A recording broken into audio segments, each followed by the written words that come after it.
ඔයා කියන්නේ දැන් ඔයාගේ සුදු ඇඳුමේ පාට ගෑවිලා තියෙන්නේ මගේ මේ බතික් සාරියෙන් පාට ගිහින් කියලාද? ඕ නැතුව වෙන මොකෙන්ද? දන්නේ මොනවා කියනවා කියලා.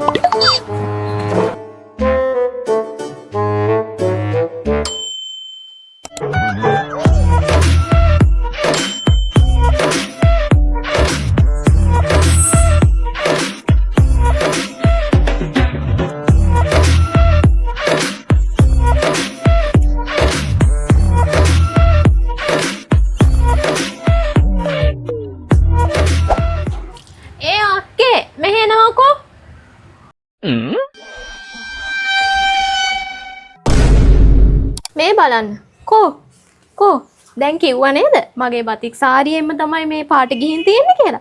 කෝ දැන් පාට ගිහිල්ලාද? ඔව් නේද? ඒකෙන් නෙමෙයි නේද ගිහිලා තියෙන්නේ. ඒක තමයි මාත් බැලුවේ. යුනික් පෙයා එකේ සාරි වල කොහොමද පාට යන්නේ කියලා.